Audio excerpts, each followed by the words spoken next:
My name is Caleb Cross, and this is the story of the day my own father threw me out of my sister's wedding. Imagine that.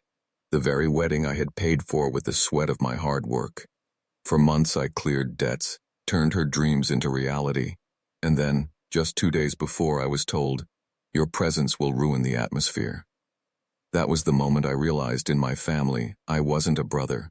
I was just a walking wallet, and that was the day I decided I would no longer buy acceptance. From then on, I would live for myself. Before we dive in, hit subscribe and let me know in the comments where you're listening from. One simple comment reminds me I'm not alone when I share these raw stories, and it gives me the courage to keep going. 2 days before the ceremony, Victor looked me in the eye and told me not to come. He claimed my presence would sour the atmosphere. My sister Aria smirked on the call and added, "You can always catch it online if it matters that much." I held my tongue, wished her well, and hung up. The morning of the big day, while my phone erupted with missed calls and desperate voicemails, I was nowhere near them. Instead, I was wrapped in a white robe at Evergreen Ridge Spa, drinking coffee as steam rolled around me. For the first time in years, the noise of my family wasn't in my ears. Back home in Portland, life felt smaller, quieter. My apartment in the Hawthorne district was crowded with half-filled notebooks, coffee rings on my desk, and the laptop from my coding job at a midtown software firm. Next to the keyboard sat a chipped mug that read, "World's Greatest Brother." Aria had given it to me 8 years ago when she was still in college. At the time, it felt like a treasure. Now it mocked me. Beyond the window, rain washed across the Willamette River, blurring the Cascade Range in the distance. I tried to focus on debugging lines of code, but my thoughts slid backward, back 11 years, to the day everything changed. In that hospital room, the fluorescent lights were far too harsh for the moment. My mother's hand, frail but determined, gripped mine. Her whisper cut through the beeping monitors. "You have to take care of Aria. She's still a child." I was 19. My throat locked so tightly I could only nod.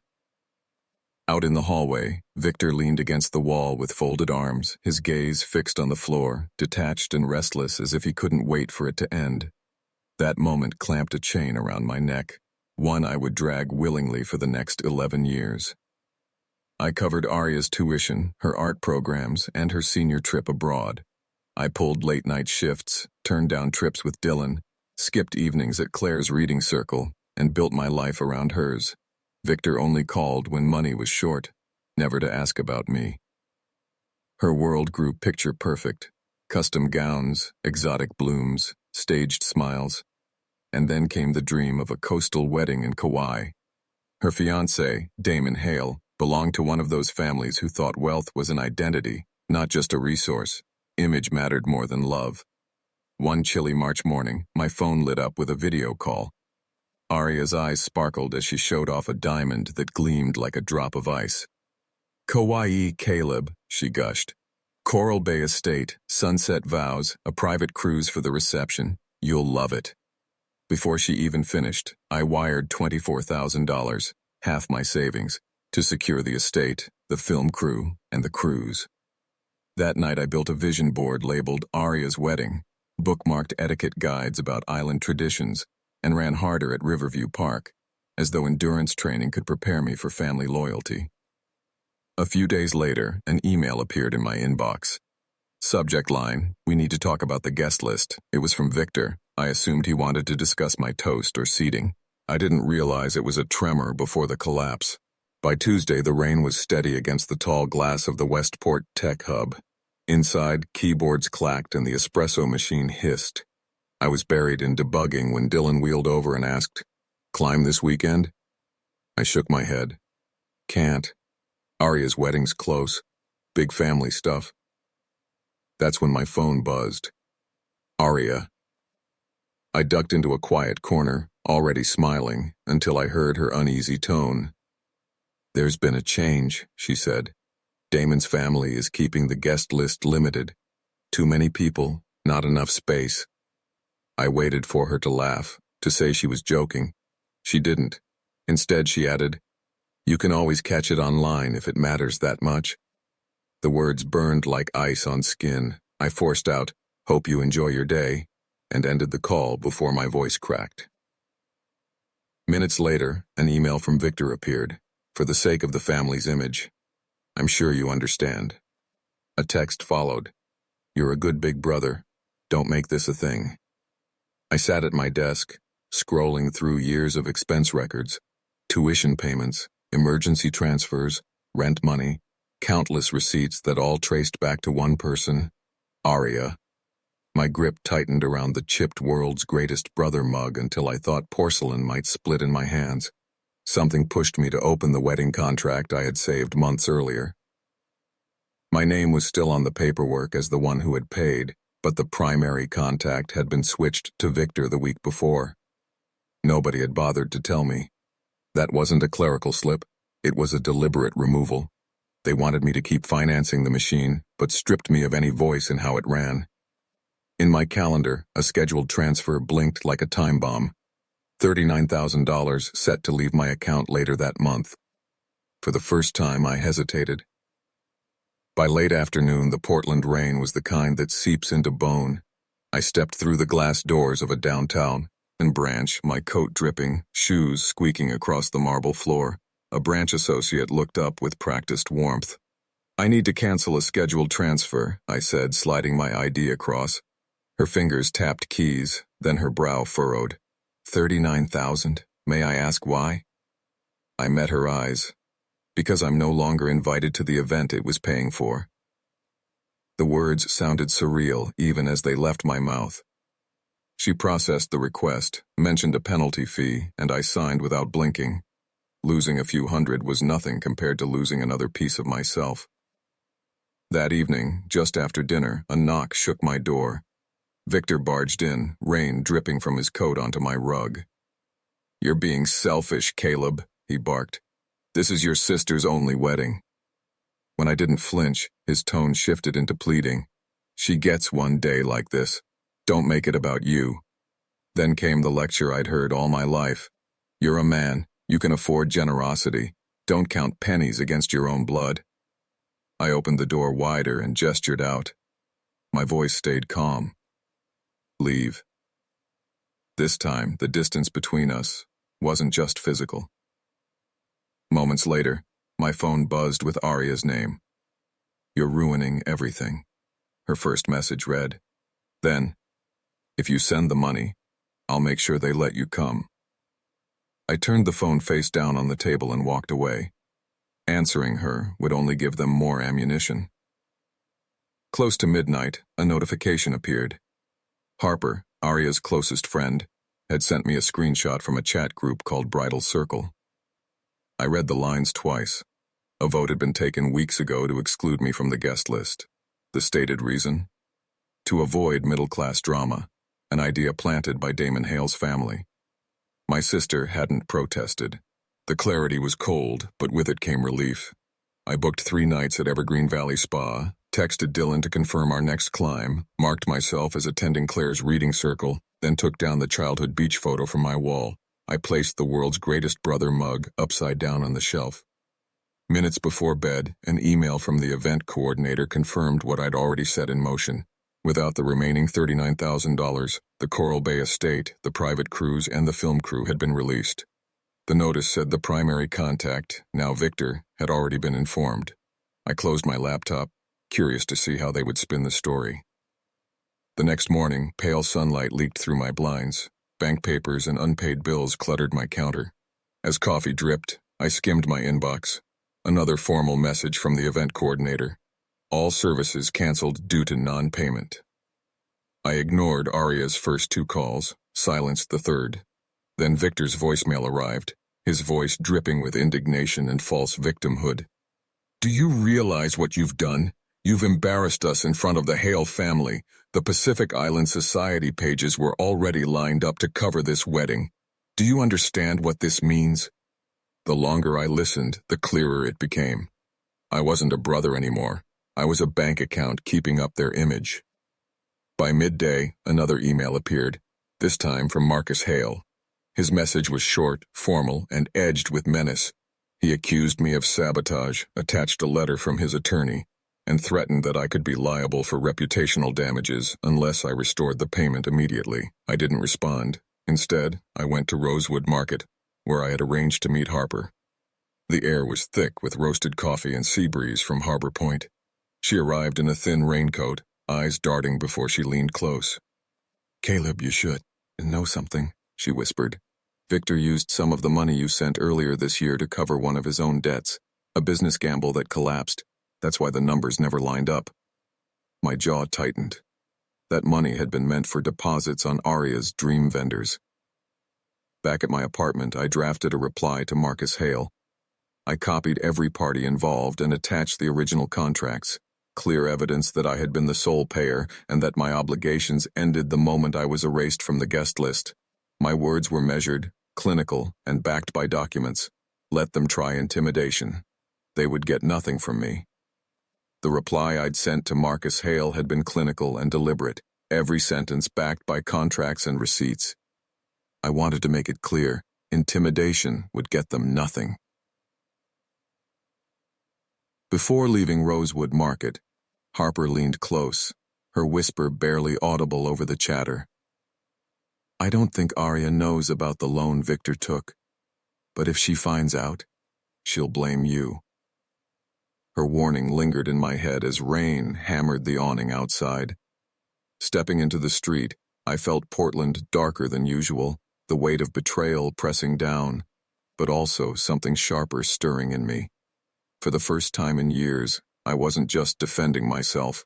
I was ready to fight back. By Thursday morning, the week already felt twice its length. At the Westport Tech Hub, I sat debugging a stubborn block of code, half-tuned to the hum of office chatter. Then a phrase floated across the desks. "Isn't that his sister?" I looked up. Two coworkers were hunched over a phone screen. One met my eyes, then quickly looked away. Seconds later, Dylan slid into the chair beside me, holding his phone. "You've seen this, right?" he asked, tapping the screen. There it was. Victor's smiling profile picture beneath a long post written like a sermon. In his story, I was a jealous brother who had sabotaged his sister's wedding, pulling support at the very last second to punish her. Underneath the words was an old photo of Aria and me, kids in matching raincoats in front of our first house. The caption painted me as the selfish older sibling who couldn't stand her happiness. Comments and likes were already in the hundreds. I forced my voice flat. Family stuff. Inside, shame crawled across my skin. Not because the claims were true, but because strangers were now carrying an image of me built from half-truths and lies. Deleting my account or responding would have only dragged me into their arena. I stayed silent, though every muscle wanted to break restraint. By afternoon, I couldn't hold it anymore. I called Aria. She picked up quickly, her voice clipped. "I saw Dad's post," I said. "I know," she answered, defensive. "He's just telling people what happened." "What happened," I said slowly, "is you and Damon cut me out after I paid for half your wedding." She didn't hesitate. "You always think you know better, Caleb. You just want control." Her words stung more than anything Victor had said, because they were hers. Somewhere along the way, she'd convinced herself I owed her my life, all because of a promise I could barely remember making when I was 19. That evening, Dylan coaxed me into a run at Riverview Park. Mist hung over the water, the city skyline fractured by drizzle. Halfway through, he slowed. "Victor called me," he said. I stopped. "He what?" "He wanted me to talk to you and said you're being stubborn, asked if I could convince you." I shook my head in disbelief. In all the years Dylan and I had been friends, Victor had never once spoken to him. Now he was dragging outsiders into his web. Later that night, Harper T. Ted. Rumor is they're shifting the wedding to a backyard in Brookdale, but still telling the press it's happening in Kauai. The lie was sloppy, and sloppy lies always collapse. At the park, I lingered on the wet grass after Dylan left, drizzle cooling my skin. The city lights glowed beneath low clouds. Somewhere between betrayal's sting and clarity's relief, I realized every mask had slipped. If they wanted me to be the villain, then fine. They'd get one built on facts, not fabrications. The next Friday morning, the receptionist dropped an envelope on my desk marked urgent in Victor's handwriting. Inside was a 3-page letter in his looping cursive, retelling his version of events. At the end, one line stood bold. "This stain will follow you forever." I kept my face neutral and tucked the pages into my drawer. I could feel coworkers' eyes on me, curiosity buzzing through the open office. I refused to give them a show. An hour later, my phone rang from a number I didn't recognize. "Caleb, it's Aunt Vivian," came the voice, warm but edged with urgency. "You should know. Victor has been calling every branch of the family, telling them you betrayed Aria. He's pushing people to cut ties with you." She paused, then added quietly, "And word is, the Hales have money troubles. This whole wedding, it's about saving face, showing they're still powerful." By lunchtime, the day twisted again. My desk phone rang. "Front desk. There's a Mr. Victor here to see you." I didn't even rise. "Tell him I'm not available." Minutes later, security walked past my desk, raising an eyebrow. We escorted him out. He wasn't happy. Word spread fast. In an office like ours, a parent showing up uninvited was nothing short of spectacle.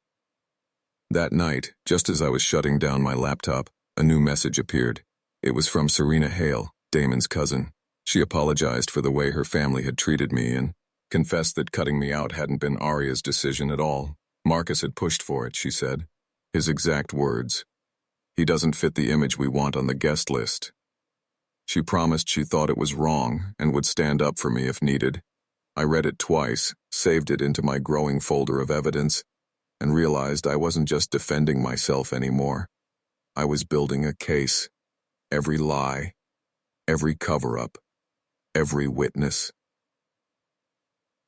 The next day at Rosewood Market, I sat in a quiet cafe, steam rising from my cup, when Harper slid into the chair opposite me. Without a word, she pulled out a black flash drive. "This came from someone in the room," she said. Back at my apartment, I plugged it in, but before playing the audio, I opened my online banking history. The $4,800 deposit meant for the Pacific Shores retreat had been rerouted 2 days later, straight into Victor's business account. Not an event vendor, not a shared fund. His own LLC. When I finally pressed play, voices filled the room. Marcus Hale's deep tone. "He doesn't fit the image we want. Just another tech worker. Nothing that elevates the family." Then Victor's voice, calm and transactional. "As long as the money comes, his presence doesn't matter. No anger. No hesitation. Just a cold calculation." That night, I drafted a post for my social feed. No dramatics, just documents and facts. Screenshots of the contract, the transfer, a clipped piece of the recording with the voices unnamed. I explained that I had always supported my sister, but that didn't mean I had to be erased. By morning, the post had spread far beyond my circle.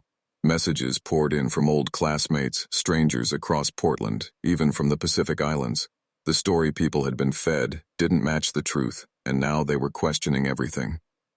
Victor scrambled to respond with a shaky video, calling my post a smear job. He said I twisted things out of context. But as he spoke, his phone screen lit up with an email preview. Viewers caught a L sign from Marcus. "Keep the loan from Caleb quiet until after the ceremony." Screenshots of that slip spread even faster than his video. For the first time, the tide was shifting. People canceled flights to Kauai. Others sent me notes of support. A reporter from the Island Gazette left me a voicemail asking for an interview. This wasn't just my story anymore. It was the truth.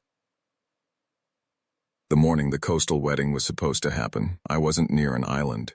I was soaking in the mineral pools at Evergreen Ridge Spa, mountains of the Evergreen Valley rising like silent guards outside the window.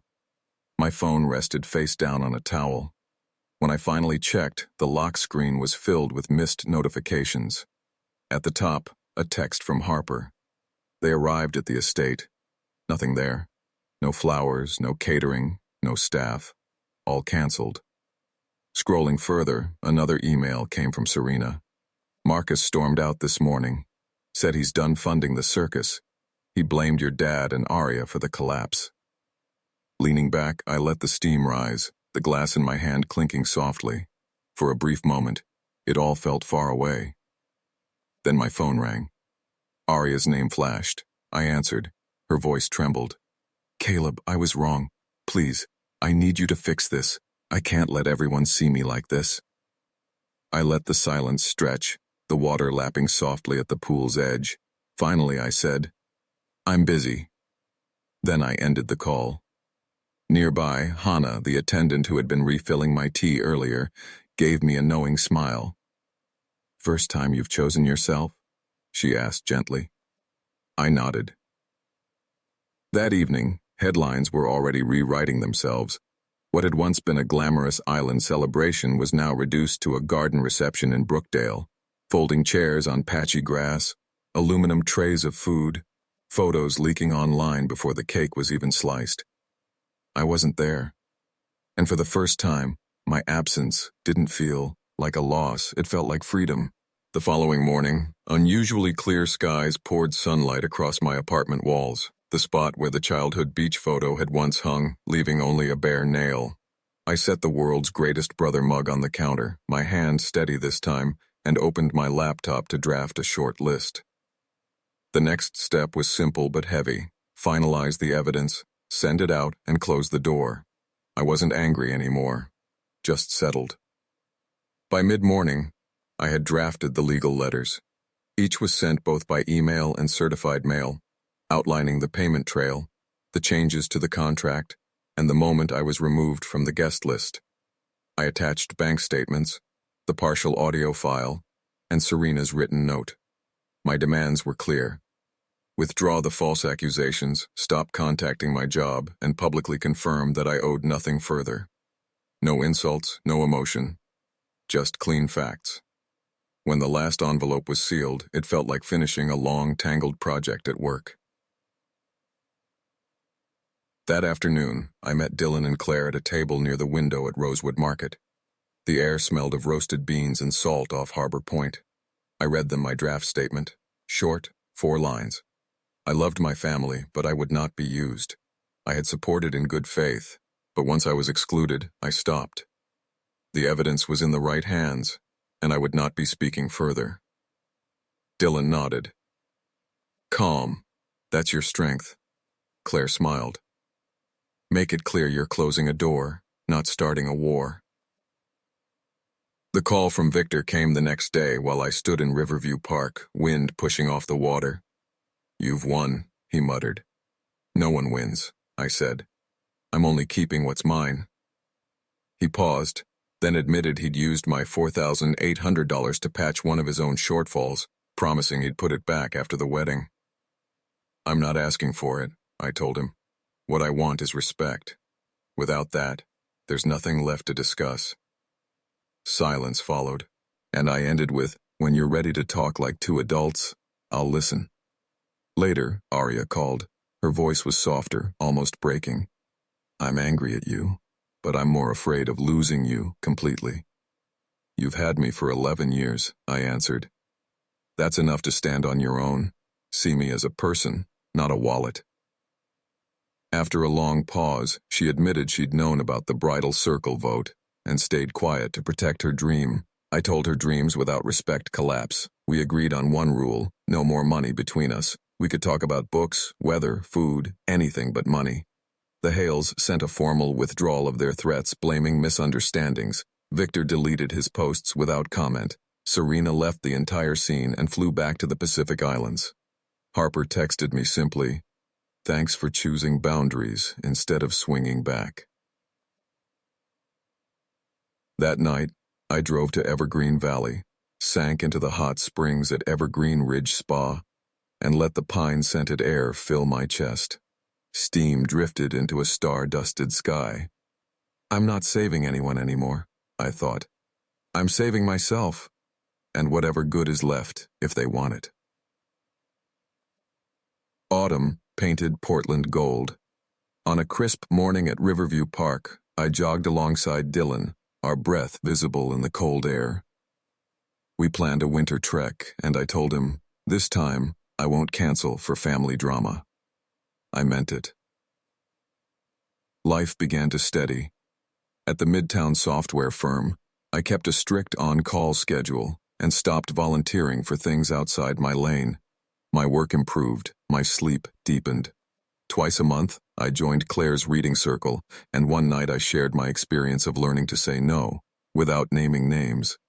On Tuesdays, I attended a community cooking class. Stirring a pot of hearty lentil stew one evening, I realized care didn't always mean sacrifice. Piece by piece, the people around me found their balance too. Aria mailed me a thank you card in shaky handwriting saying she'd started repaying her own loans and wanted to learn the stew recipe. I invited her to class. This time I'm here because I want to be, I told her. Victor never apologized but sent a short email. Hope you're well. My reply was just as brief. I am. When you're ready for honesty, I'll listen. Harper switched jobs and wrote, I'm learning how to say no. I replied, freedom begins with a single no. And Serena sent me a photo of the island coast with the words, truth is the only foundation. At home, I redefined what belonged. The world's greatest brother mug stayed in the cabinet, used each morning as a reminder of boundaries. The childhood beach photo never returned to the wall. Instead, a framed shot of the Cascade Range from my trek with Dylan took its place. One late afternoon, I met Claire, Dylan, and Aria again at Rosewood Market. Aria set a box of pastries on the table and said proudly, I paid for these myself. No one mentioned Kauai.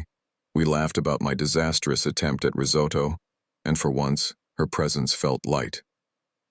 That night, I drove back to the Springs. Alone, I let the steam curl around me while stars glittered overhead. I thought of my mother's voice the day she made me promise. I had kept my word. I carried Aria until she could walk on her own.